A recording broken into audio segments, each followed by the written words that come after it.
The water stopped mid-shower, not with a warning, not with a sputter, but with a sudden, mocking silence that left me standing there, dripping soap and disbelief, when my phone buzzed with an email from the HOA cheerfully titled Final Notice, an ON payment.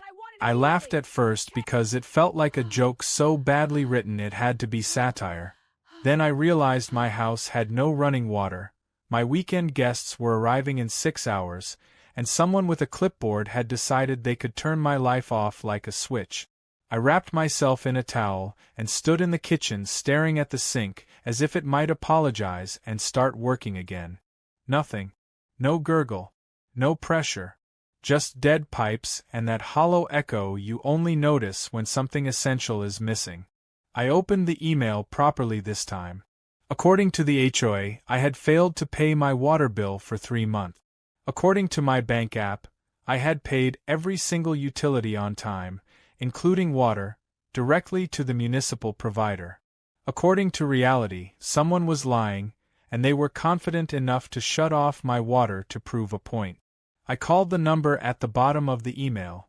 It rang twice before a woman answered with the kind of bright authority that only comes from someone who thinks rules are personality trait. She introduced herself as the HOA compliance officer and spoke slowly, like she was explaining something obvious to a child. She told me water service was a community-controlled utility and that my failure to pay the HOA directly had consequences. I asked her when the HOA had become the city. She didn't laugh. She told me if I wanted my water restored, I needed to pay the outstanding balance plus a reconnection fee. I asked her how much. She gave me a number that was higher than my actual city water bill and said it without hesitation, like she'd practiced it. I told her I paid the city, not the HOA. She paused for half a second, then said, "That's incorrect. Our association owns the meter servicing your property." That was the moment my confusion turned into something sharper.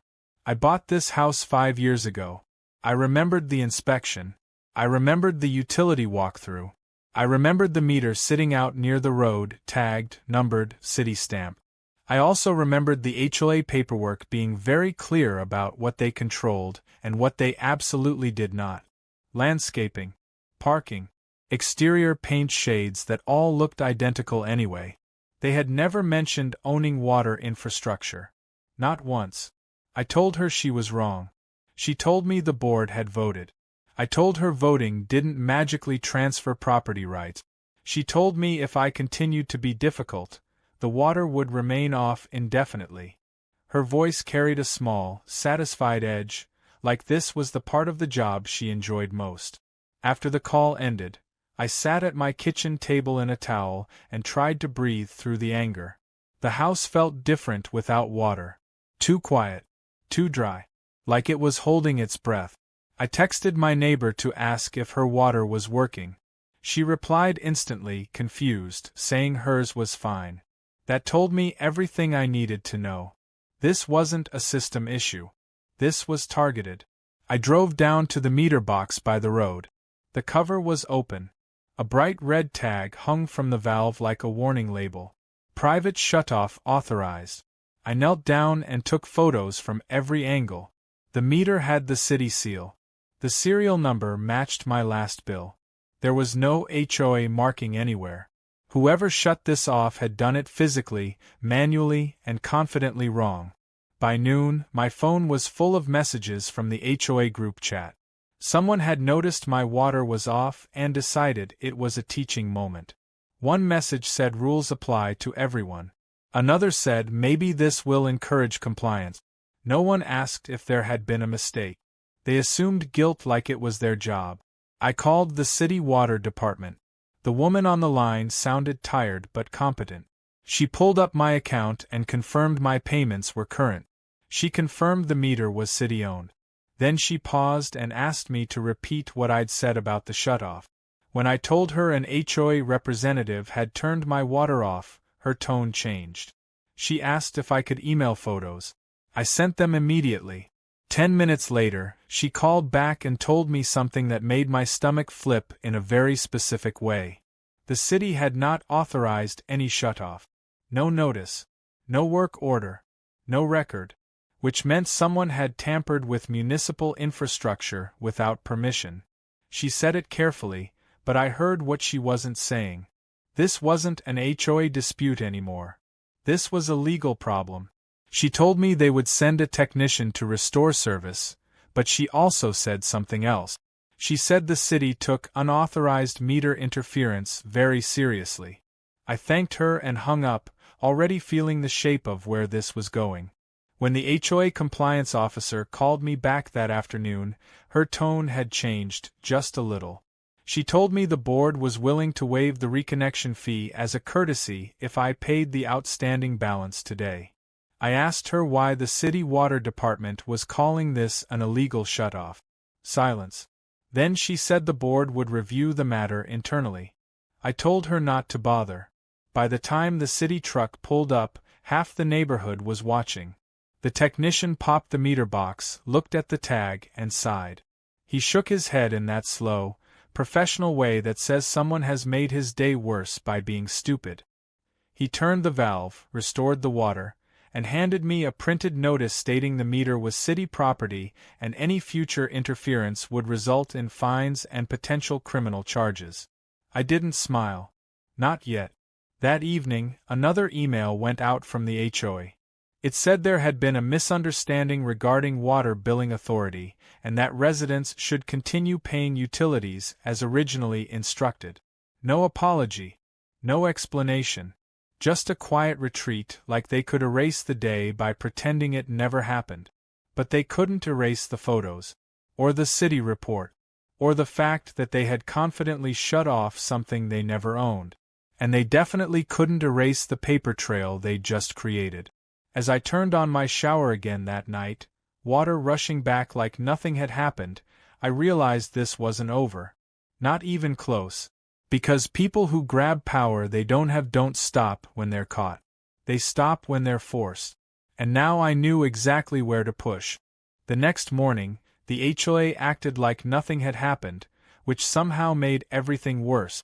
I woke up to running water and a tight jaw, the kind that comes from clenching your teeth all night without realizing it.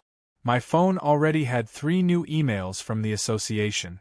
One was a generic reminder about trash bins. Another was a notice about lawn edging standard. The third was a meeting agenda for an emergency board session scheduled for that evening. Water wasn't mentioned once. That silence wasn't an accident. It was strategy. I made coffee and sat at the table with my laptop open, pulling up every document I had from when I bought the house. Closing papers, utility disclosures, HOA bylaws, amendments, addendums. The stack was thick enough to qualify as a doorstop, but I remembered exactly what I was looking for. The section where the HOA loved to list what it controlled.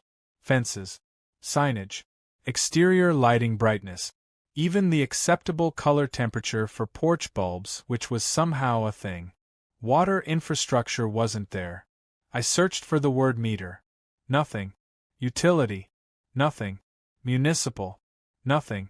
The HOA had authority over exactly 0 pieces of anything underground. That didn't stop them from acting like they just discovered a new toy. Around 10, my neighbor from across the street walked over. She held her phone out in front of her like it might bite. She asked me, very quietly, if it was true the HOA could shut off water now. I told her no.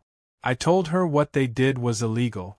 Her shoulders dropped in visible relief, followed immediately by anger. She said the compliance officer had been going door to door that morning, reminding people to pay the HOA directly to avoid disruptions. That's when it clicked. This wasn't about me missing a payment. This was a test. They picked a house, shut off the water, made a show of it, then used the fear to push everyone else into line. It was clumsy, but it was bold. And bold only works when no one pushes back. I asked my neighbor if she'd heard them claim ownership of the meters. She nodded and said they'd told her the board had acquired control as part of a recent infrastructure update. She used air quotes when she said update. I asked if she'd seen paperwork. She laughed. That laugh carried more nerves than humor. By noon, the HOA group chat was buzzing again, but now the tone had shifted. Instead of smug certainty, there was confusion layered with irritation. Someone asked why the city truck had been on my street. Someone else said it was probably routine maintenance. The compliance officer chimed in to say the situation was being handled and residents should not contact outside agencies without board approval. That last line made my fingers curl. I forwarded the city notice to myself again, just to feel it sitting there. Black and white. Clear language. Unauthorized interference. Municipal property. Penalties. The HOA had crossed a line they didn't even know existed, and now they were trying to pretend the line was imaginary. The emergency board meeting was scheduled for 7. Attendance mandatory for homeowners. That alone was a red flag. HOA meetings were usually optional unless they were raising fees. Mandatory meant they wanted control of the room. Narrative first. Questions later. Or never. I showed up early and sat in the back. The board members filtered in wearing the same confident smiles they always did, the kind that suggested they thought authority was contagious. The compliance officer took a seat near the front with a binder thick enough to be theatrical. When the meeting started, the president cleared his throat and launched straight into a speech about community cohesion and shared responsibility. He talked for 10 minutes without saying anything concrete. Then he finally brought up water. He said there had been confusion regarding billing channels. He said the board had acted in good faith based on outdated information. He said the shutoff was temporary and corrective, not punitive. He said the HOA was reviewing its policies to ensure clarity going forward. I raised my hand. He hesitated, then nodded like he was granting a favor. I asked him to explain how the HOA had come to believe it owned a city-issued water meter. I asked him to specify which document transferred that ownership. I asked him who authorized physical access to municipal equipment. Each question landed heavier than the last. He didn't answer any of them. Instead, he said the board would address individual concerns privately and moved on to the next agenda item. A few people looked uncomfortable. A few looked relieved. One woman near the front nodded along like this all made perfect sense. After the meeting, the compliance officer cornered me in the hallway. Her voice was low and tight. She told me I was being disruptive.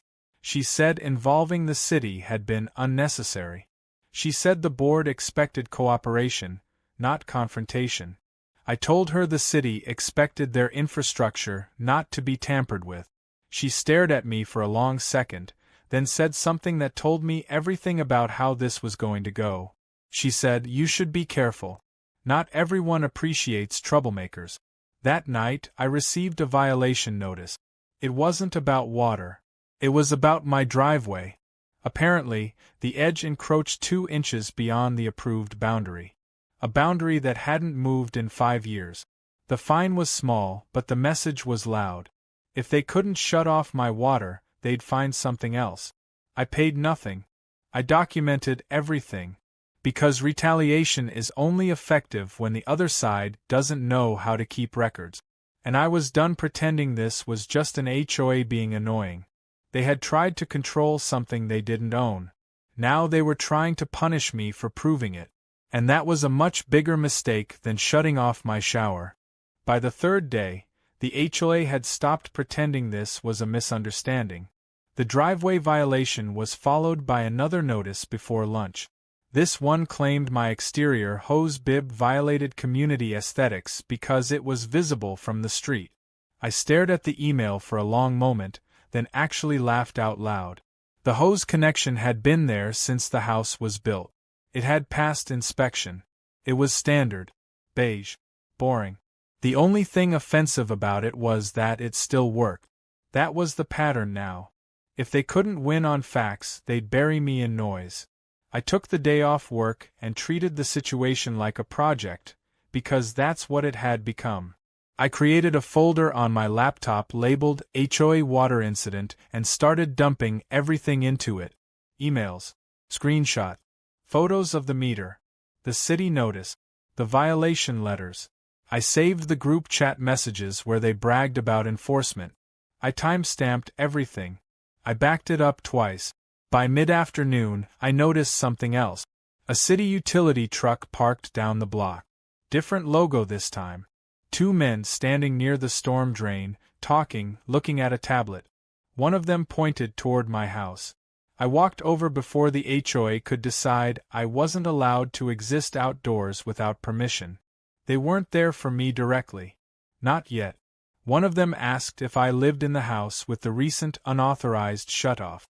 When I said yes, he nodded and said they were doing a broader review. Apparently, once the city flagged the incident, it triggered an internal audit of utility access across the neighborhood. They wanted to know if anyone else had been touched. They wanted to know how the HOA had gotten access to the meter in the first place. That question hung between us. I told them the meter box had never been locked. City standard. I told them HOA representatives regularly walked the streets during compliance check. I told them exactly who had spoken to me on the phone and what she'd claimed. They wrote everything down. Carefully. When they left, my phone buzzed again. This time it wasn't an email. It was a certified letter notification. The HOA was demanding payment for 3 months of community water service, plus administrative penalties. They'd attached a spreadsheet. It was impressively detailed for something completely fictional. I drove to the HOA office. The compliance officer was there, sitting behind her desk like a gatekeeper to an imaginary kingdom. She didn't look surprised to see me. She looked annoyed, like I was interrupting something important. I placed the certified notice on her desk and asked her to explain it. She told me the HOA had entered into an agreement to manage water billing internally. I asked with whom. She said with the board. I asked if the city was involved. She said the city's role was operational, not authoritative. That was when I realized she either didn't understand how utilities worked or didn't care. I told her the city had initiated an audit. Her eyes flicked, just for a second. That was the first crack. She told me the HOA would handle any communication with outside entities, and that homeowners were not permitted to interfere. I told her homeowners were permitted to call the city when someone shut off their water illegally. Her voice hardened. She said the board would pursue enforcement if I continued to be uncooperative. I asked her if she understood what retaliation looked like on paper. She told me I was welcome to consult legal counsel. So I did. That afternoon, I sat in a small office with a lawyer who specialized in municipal dispute. I didn't have to explain much. I showed him the photos, the city notice, the emails, the certified demand. He leaned back in his chair and let out a slow breath that wasn't relief. He said the HOA had no authority over the meter. He said unauthorized shutoffs were serious. He said retaliation through selective enforcement was a textbook mistake. Then he asked the question I'd been waiting for. Did anyone else lose water? I told him not that I knew of. He nodded and said that almost made it worse. Targeting one homeowner made intent easier to prove. He told me to stop responding directly to the HOA and route everything through him. He told me to keep documenting. He told me not to pay a cent. That evening, another message hit the group chat. The HOA president announced that all homeowners must submit proof of water payment to the association within 5 days to ensure compliance. Several people pushed back immediately. Someone asked why this was suddenly required. Someone else mentioned the city notice circulating quietly through text messages. The compliance officer responded with a long paragraph about authority and order. Then someone posted a photo of their meter. City seal visible. Serial number clear. Another neighbor followed. Then another. Within minutes, the chat was full of evidence the HOA couldn't erase. Every meter looked the same. Every one belonged to the city. The confidence drained out of the room digitally, message by message. The compliance officer deleted the thread. That didn't help. Because screenshots exist. And now the HOA wasn't just dealing with me.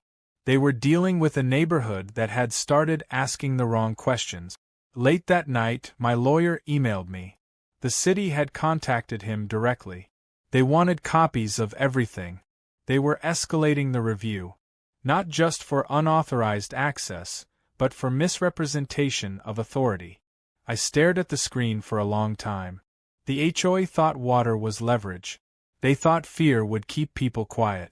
What they didn't understand was that once you turn something essential off, you don't just create compliance. You create witnesses. And by the end of the third day, they were everywhere. By the fourth day, the HOA stopped emailing me directly. Everything started coming through my lawyer, which was their first smart move and also their last. The tone shifted immediately. Where the earlier messages had been smug and threatening, these were cautious, bloated with legal language, and clearly written by someone who had Googled phrases like good faith and administrative oversight at 3 in the morning. It didn't matter. The damage was already moving faster than they were. The city audit became visible in ways the HOA couldn't control. Utility crews started showing up in pairs, not to fix anything but to look. They opened meter boxes. They checked seals. They photographed valves. They logged access points. Neighbors noticed. Questions spread. Fear changed direction. I stood in my driveway when one of the inspectors walked over and asked if I'd be willing to give a formal statement. Not a complaint. A statement. The word carried weight.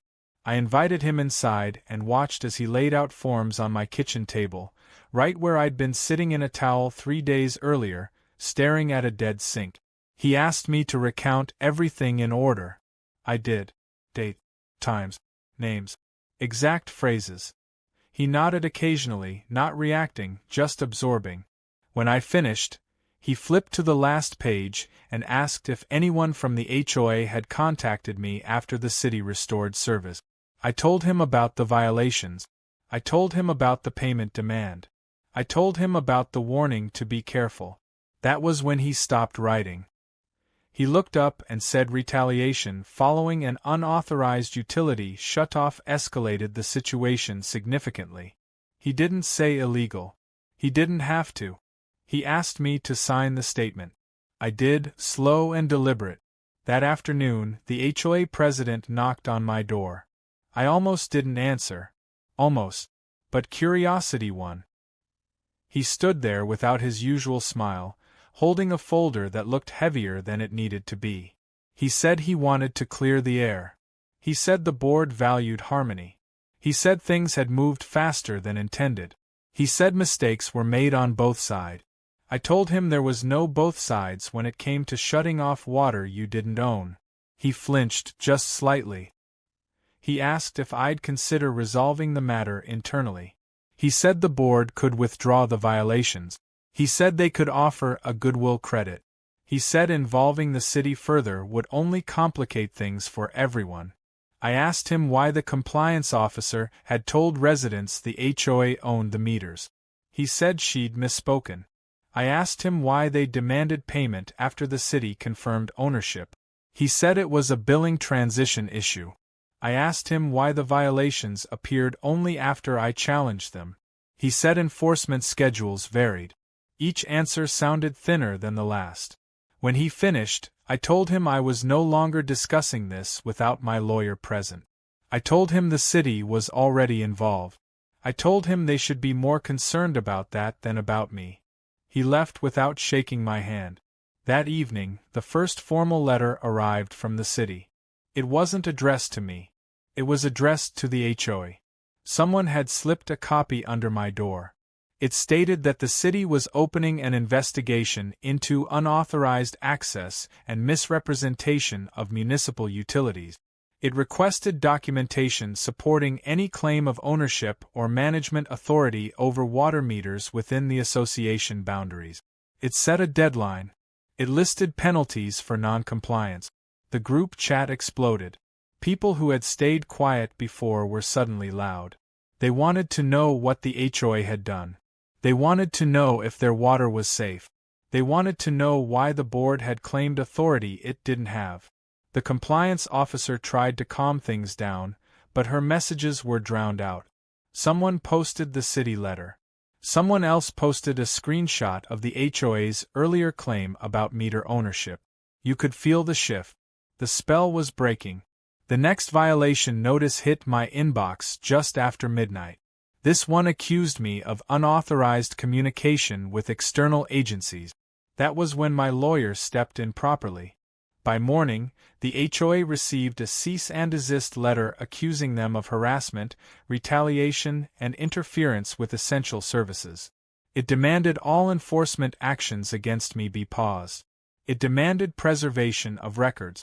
It demanded no further contact outside legal channels. The HOA responded with silence. Then, late that afternoon, a city utility supervisor showed up with 2 uniformed officers. They didn't knock on my door. They went straight to the HOA office. I watched from my porch as neighbors gathered, pretending not to stare while staring very hard. The officers went inside. The door closed. An hour passed. Then 2. When they came out, one of them carried a box. The compliance officer followed behind, pale and furious, talking too fast to be heard. The box went into the city truck. No one explained what was inside, but rumors spread anyway. Access logs, internal memos, maybe keys, maybe all of it. The HOA president didn't reappear. That night, another email went out to the community. Short, careful. It said the board was cooperating fully with a city review and that all utility-related enforcement was suspended pending clarification. No apologies, no ownership of what they'd done. But fear had changed sides now.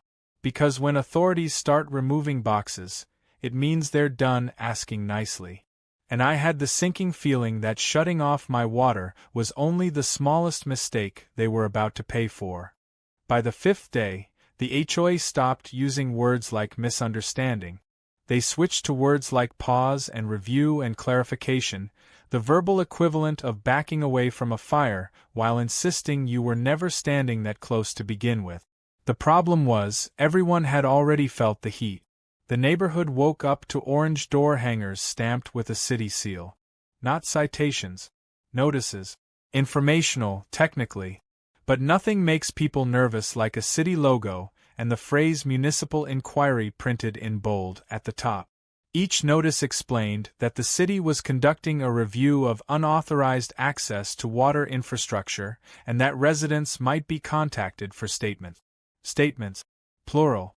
My phone didn't stop buzzing.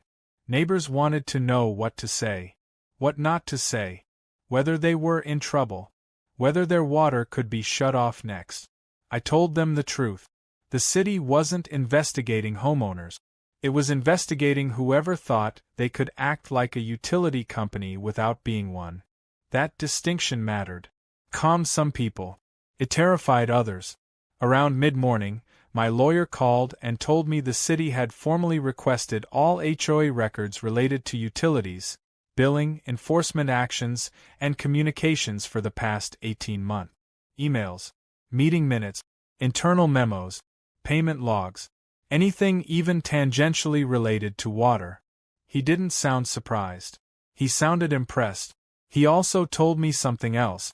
The city had identified a second unauthorized meter access in the neighborhood. Different house. Same red tag. Same handwriting. That was the moment the story stopped being about me entirely. The second homeowner hadn't even known it happened. Their water hadn't been shut off long enough to notice. The HOA had tagged the meter and then backed off. A test run. Or a threat. Either way, it proved intent. This wasn't a single overzealous compliance officer. This was a pattern. By noon, the HOA website went offline. That didn't go unnoticed. Someone in the group chat joked that they were probably updating the bylaws to include ownership of the sun next. Someone else wasn't joking at all when they asked if the board could be arrested. Fear and humor lived uncomfortably close together now. The compliance officer finally broke her silence with a mass email that read like it had been rewritten 10 times by 3 different people. It claimed the HOA had relied on inaccurate third-party information. It said no resident accounts had been altered. It said the board was cooperating fully. It did not explain why meters had been physically accessed. People weren't buying it anymore. That afternoon, the city inspector who'd taken my statement returned. This time, he wasn't alone. He brought a woman from the municipal legal department. She didn't waste time on small talk. She asked me one question. Had the HOA ever provided written notice claiming ownership of the meter before the shutoff? I told her no.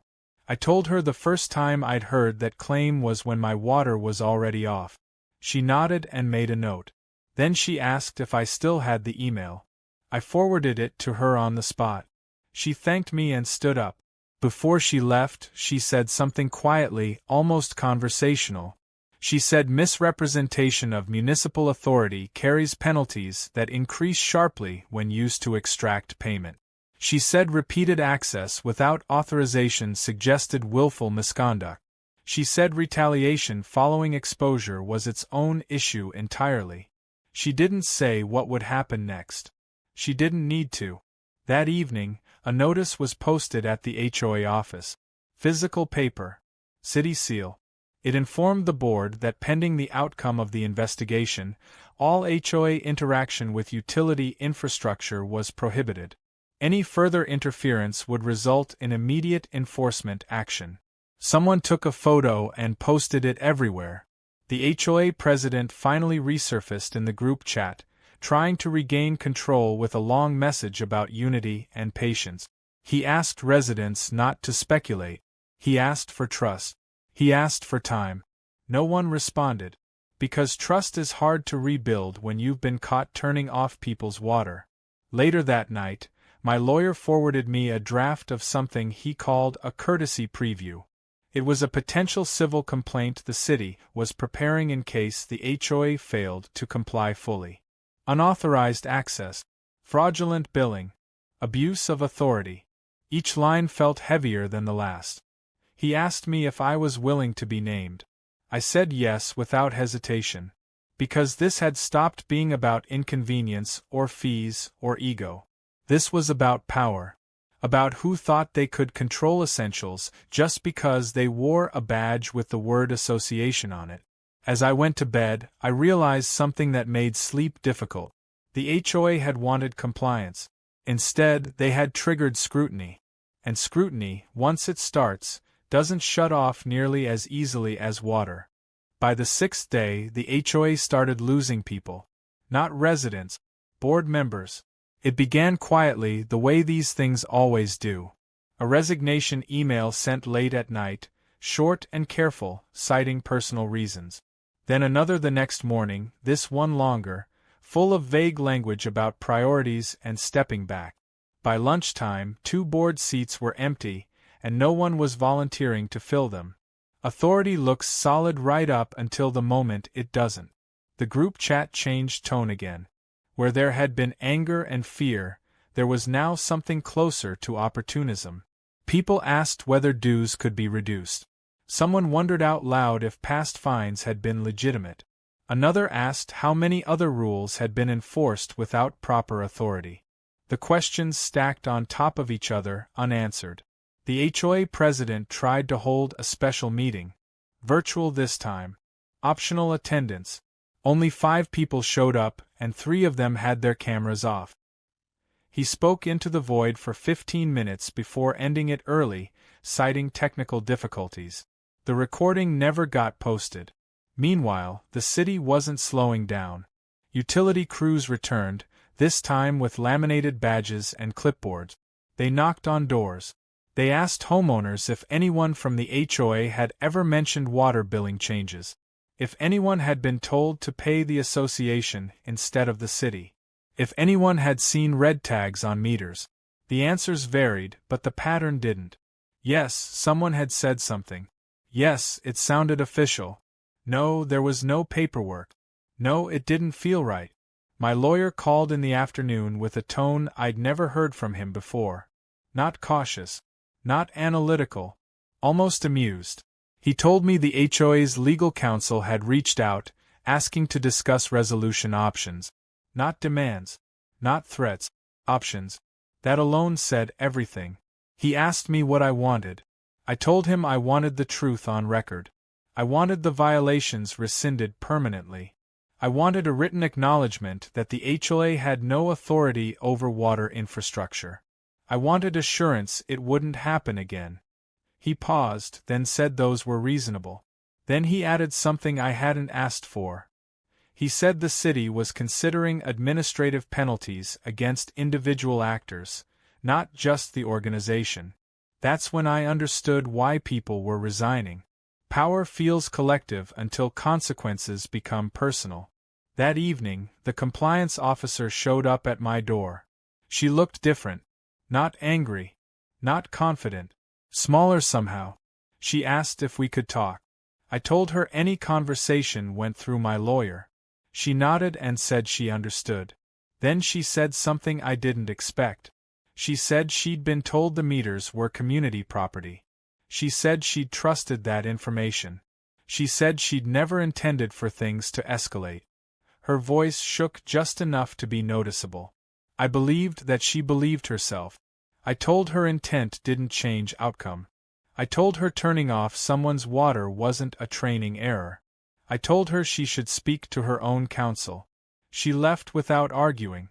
The next morning, a notice appeared on the HOA website when it finally came back online. It announced the immediate suspension of the compliance officer pending investigation. No explanation. No thanks. Just a clean cut. The board was eating itself now. Behind the scenes, my lawyer forwarded me excerpts from depositions the city had already begun taking. Board members contradicting each other. Emails where authority was assumed but never verified. Messages where someone joked about how fast people fell in line when water was involved. That line sat in my chest like a stone. They hadn't just crossed a line. They'd tested it for weakness. By late afternoon, the city issued a preliminary finding. It wasn't public yet, but we had a copy. Unauthorized access confirmed. No ownership established. Misrepresentation likely. Enforcement actions under review. Potential penalties pending. The HOA president emailed the community that night. Shorter than usual. He said the board accepted responsibility for procedural errors. He said corrective measures were underway. He said they hoped to rebuild trust. No one replied. Because trust isn't rebuilt with emails when people have watched power get abused in real time. As I turned off the lights, I thought about how quickly control had slipped from their hand. How a single shutoff had unraveled years of assumed authority. How fragile the illusion had been all along. They thought water was leverage. They never considered what would happen when the flow came back and everyone started paying attention. By the seventh day, the HOA stopped pretending this was fixable with statements and suspensions. They went quiet. No emails. No posts. No updates. The website froze on the same generic announcement about cooperation and review. The group chat, once moderated into polite compliance, turned into something else entirely. Threads stayed open. Screenshots stayed up. People started comparing notes, not just about water, but about everything. Parking fines issued without warnings. Landscaping violations enforced selectively. Late fees that never appeared in the bylaws. Patterns emerged where none had been visible before. The water shutoff hadn't been an isolated abuse. It had just been the most visible one. The city made its move mid-morning. An official notice went out to every homeowner, not from the HOA, but directly from the Municipal Utilities Department. It confirmed that all water meters in the community were city-owned. It stated clearly that no HOA had authority to access, restrict, bill, or interfere with service. It warned residents to report any future attempts immediately. Clear. Public. Unavoidable. That single email did more damage to the HOA's credibility than everything else combined. It stripped away the ambiguity they'd relied on. There was no room left for interpretation. Anyone who still believed the board had acted in good faith was now doing it out of loyalty, not evidence. My lawyer called me an hour later. He said the city had finalized its enforcement recommendations. He said they were substantial. He said the HOA had been offered a chance to settle administratively to avoid criminal referral, but only if they accepted fault, paid penalties, and agreed to oversight conditions. He asked if I was ready. I told him I'd been ready since the shower went cold. That afternoon, the HOA president requested mediation. Not demanded. Requested. He wanted to meet with my lawyer, the city's legal representative, and me, in a conference room downtown. Neutral ground. He wanted closure. The room felt too small for the weight of it.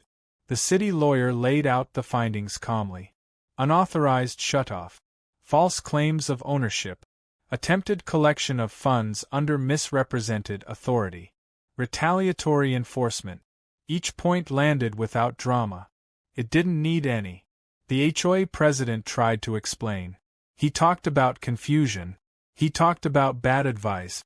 He talked about pressure to enforce compliance. The city lawyer listened, then asked one question. Why did you shut off the water before verifying ownership? There was no good answer. There wasn't even a bad one that worked. When it was my turn, I didn't raise my voice. I didn't need to. I described standing in my kitchen with no water. I described the threat to leave it off indefinitely. I described the violations that followed. I described the fear spreading through the neighborhood. I described the moment trust broke. I didn't embellish. I didn't accuse. I just told the truth. The settlement terms were read out loud. Financial penalties. Mandatory training for any future board members. Independent oversight for a set period. A written acknowledgement to all residents admitting the HOA had no authority over water utilities. Full rescission of retaliatory violations. Reimbursement of legal costs. The HOA president looked smaller with each line. He asked if this would be public. The city lawyer said yes. That question alone told everyone in the room what he'd cared about most. The agreement was signed before sunset. That evening, the email went out. Not from the HOA. From the city. It outlined the findings. It outlined the penalties. It confirmed the HOA's lack of authority. It included a statement acknowledging harm to residents and warning of further action if violations occurred again. No spin. No softness. Just facts. The group chat didn't explode this time. It went quiet in a different way. A satisfied way. People didn't need to vent anymore. They'd been heard. I sat on my porch as the sun went down, water running inside like it always had, feeling the strange calm that comes after a storm you didn't ask for but refused to hide from. There was only one thing left. Consequences tend to have echoes, and the HOA hadn't heard the last one yet. The consequences didn't arrive with sirens or headlines. They arrived quietly, the way real endings usually do.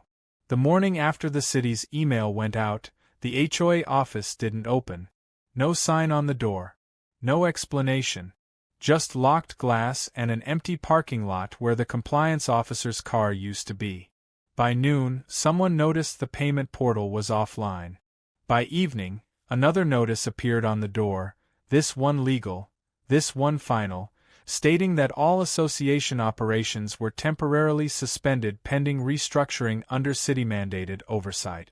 Temporarily, in this context, meant indefinitely. The board dissolved within 48 hours. Not formally at first. Just evaporated. One resignation posted. Then another. Then silence. The president sent a last email thanking everyone for the opportunity to serve and asking for privacy. No one replied. Privacy is hard to grant when your actions have already been documented, archived, and circulated. The city appointed an interim administrator. Not someone from the neighborhood. Not someone interested in politics. Just a professional whose job was to untangle messes like this without caring who lost face in the process. Her first act was to freeze all enforcement. Her second was to order a full audit of HOA finances. That was when the real damage surfaced. Fines that never made it into operating accounts. Legal fees paid to firms no one remembered approving. Administrative charges, routed through shell vendors that existed only on paper. It turned out water hadn't been the first time the HOA had tested how much authority people would accept without asking for proof. It was just the first time they'd done it with something people couldn't live without. The compliance officer resigned officially 2 days later. No statement. No defense. Just gone. Word filtered through the neighborhood that she'd been advised not to speak publicly while investigations were ongoing. People stopped speculating. Speculation was unnecessary now. The facts were doing all the talking. My lawyer called one final time to tell me the city had closed my part of the case. The violations were rescinded permanently. My legal fees were reimbursed in full. The city thanked me formally for cooperation. He asked if I wanted to pursue additional civil action. I thought about it longer than I expected. In the end, I said no. Not because they didn't deserve it. Not because it wouldn't succeed. But because the lesson had already landed harder than any lawsuit could. The HOA had lost its authority, its leadership, its credibility, and its illusion of control. Everyone knew why. Everyone knew how it started. With water. The neighborhood changed after that. People talked to each other more. They read documents. They asked questions at meetings, the few that still happened under oversight. They didn't assume someone with a badge or a title knew what they were doing. Trust became something earned instead of expected. As for me, I went back to normal life. Normal showers. Normal mornings. Normal evenings where the most dramatic thing was deciding what to cook for dinner. Sometimes I'd catch myself listening to the sound of running water a second longer than necessary, just to remind myself how quickly something ordinary can become leverage in the wrong hands. The city never pressed criminal charges. They didn't need to. The administrative penalties were public. The findings were permanent. The HOA's name became shorthand for what not to do in training sessions for other associations. That kind of reputation sticks longer than any fine. A month later, a new interim board sent out its first message.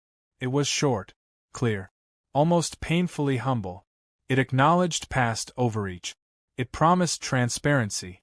It invited residents to participate in rebuilding something functional instead of performative. It ended with one line that made me smile despite myself. Water utilities remain under exclusive city control. That was it.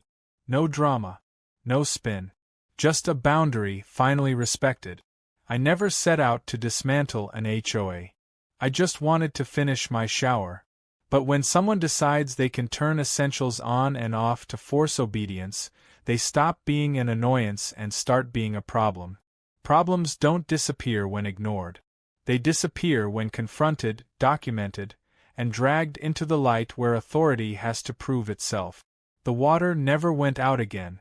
And the people who tried to own it learned the hard way that power you don't actually have is the most dangerous kind to pretend to wield.